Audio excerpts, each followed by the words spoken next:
Hello everyone, welcome to IGNOU student zone. आज के इस वीडियो में मैं आपको फंक्शंस ऑफ मैनेजर बताने वाली हूँ, तो वीडियो को पूरा ज़रूर देखें। अगर आप इस चैनल पर पहली बार आ रहे हैं तो इसे सब्सक्राइब कर लीजिए, साथ ही साथ बेल आइकन को प्रेस कीजिए जिससे मेरे आने वाले सभी वीडियोज़ के बारे में आपको जानकारी मिल सके। तो चलिए वीडियो स्टार्ट करते हैं। ये है MCO 01 का यूनिट 1 इंट्रोडक्शन टू ऑर्गेनाइजेशन का पॉइंट नंबर है 1.4 फंक्शंस ऑफ मैनेजर। चलिए इसके बारे में डिटेल में जानते हैं कि ये क्या क्या फंक्शंस होते हैं मैनेजर्स के।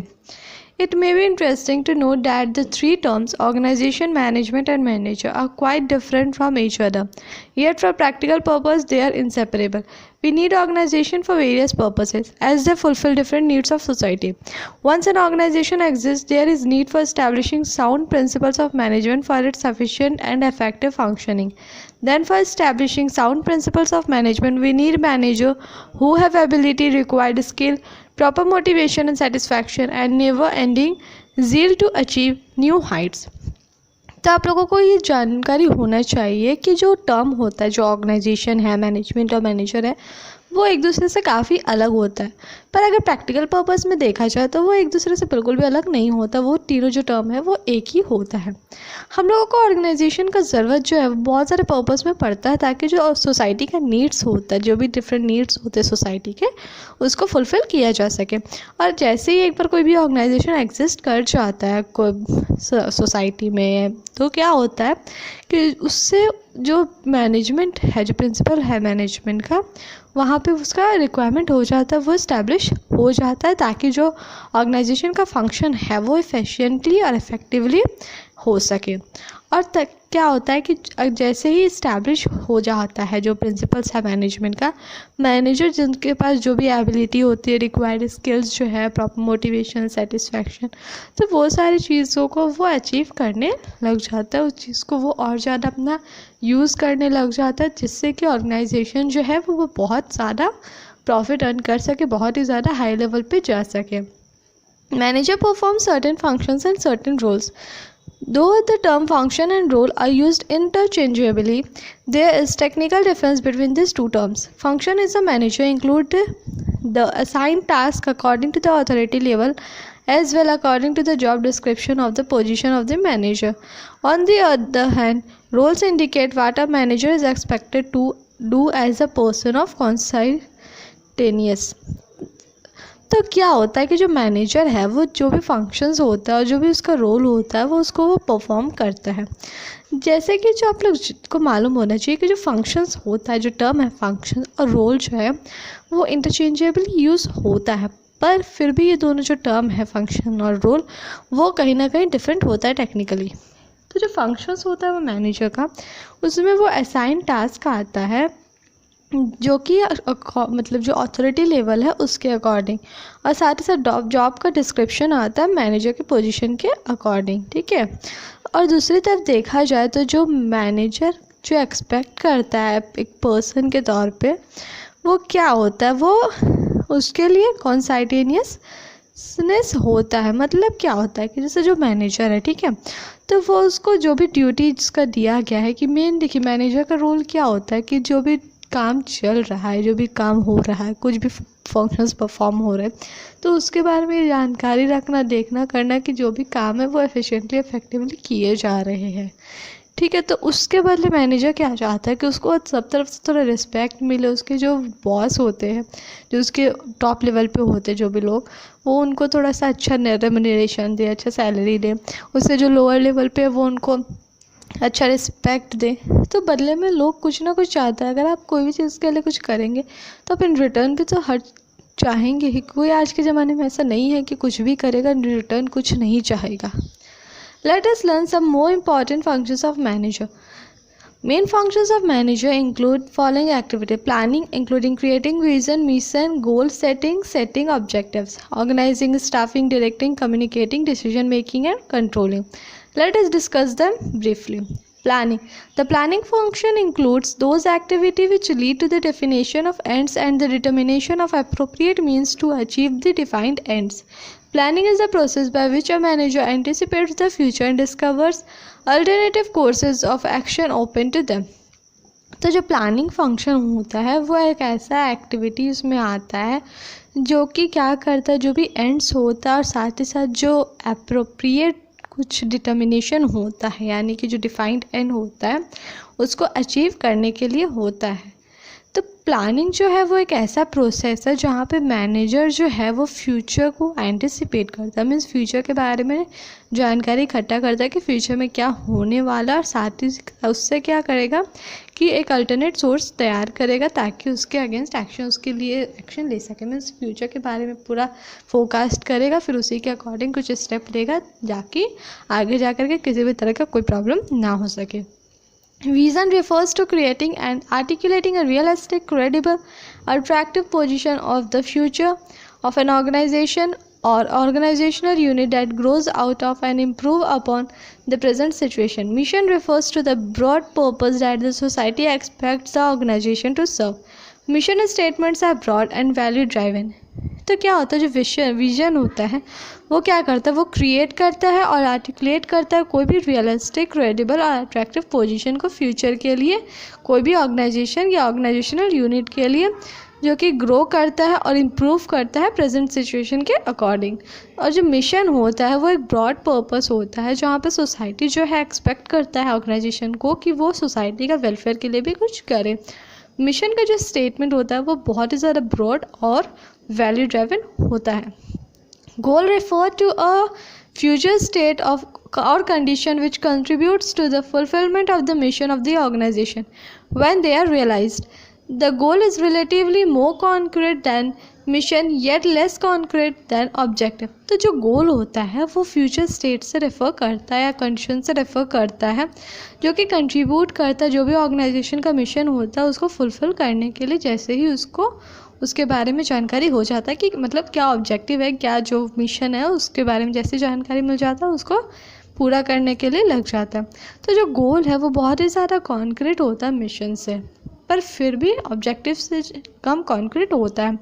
Objectives are derived from goals and are ordinary short run specific milestone towards goal. तो जो ऑब्जेक्टिव होता है वो गोल से ड्राइव होता है, पर ऑर्डिनरी क्या होता है वो शॉर्ट रन के लिए होता है, और जो स्पेसिफिक माइलस्टोन होता है वो गोल के टुवर्ड्स में होता है। इसके बाद है organising. Organizing is the process by which the structure and allocation of jobs are determined. The organizing functions include all managerial activities which are taken to translate the required activity of plans into a structure or task and authority.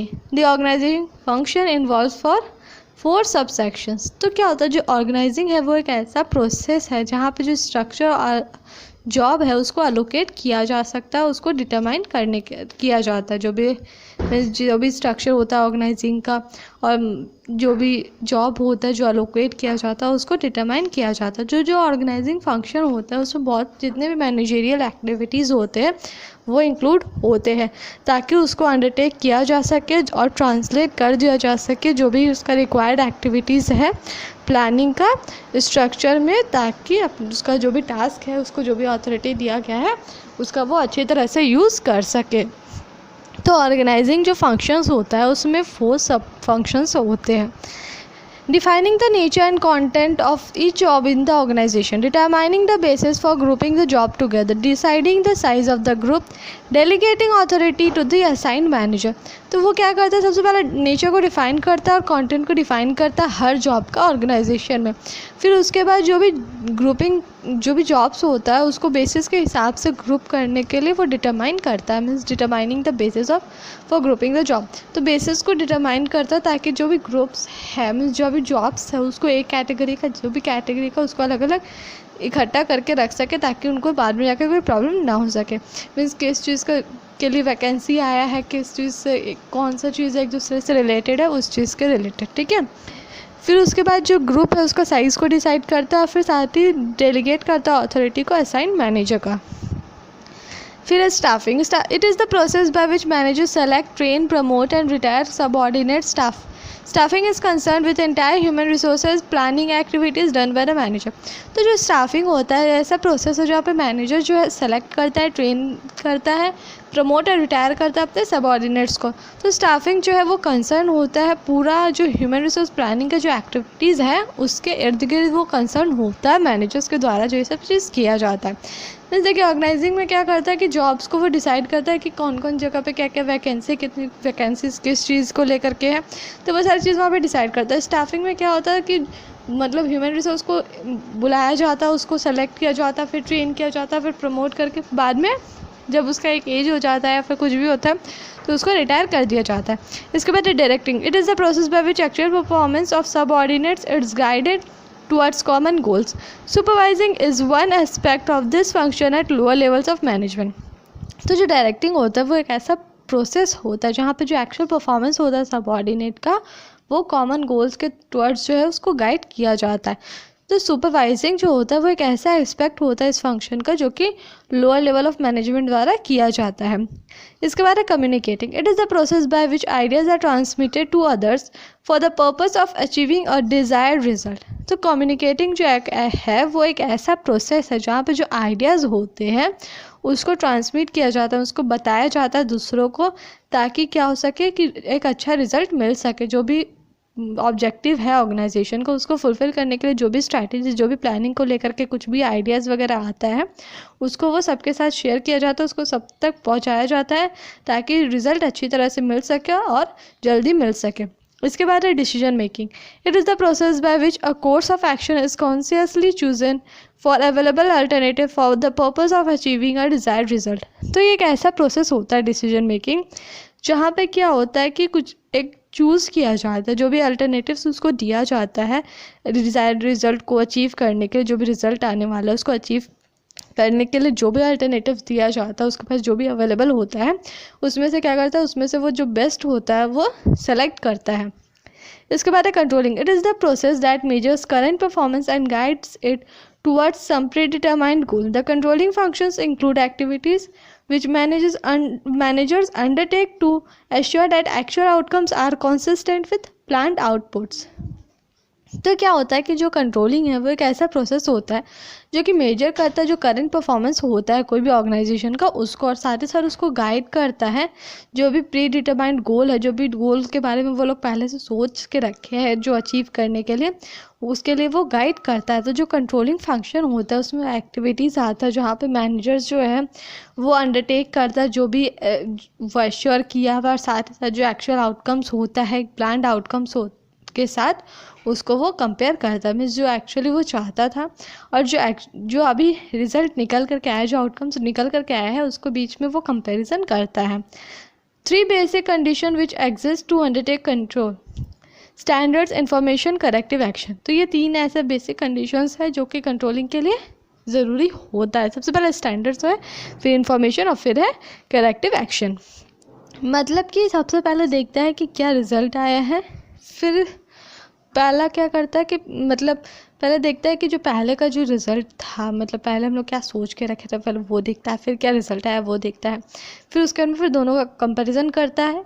और उसके बाद में अगर मान लीजिए कि जो हम लोग सोचे थे और जो रिज़ल्ट आया, जो आउटकम आया उसमें डिफरेंस है, तो क्या करेगा, फिर कुछ ऐसा एक्शन लेगा जिससे कि जो हम लोग सोचे थे और जो रिज़ल्ट आया, जो आउटकम आया वो बैलेंस कर सके, वो सेम हो सके। तो उसके लिए कुछ करेक्शन करेगा, कुछ स्टेप लेगा। As explained earlier, function of a manager directly emerge from the authority of his position as well as from the job description of the position held by the manager.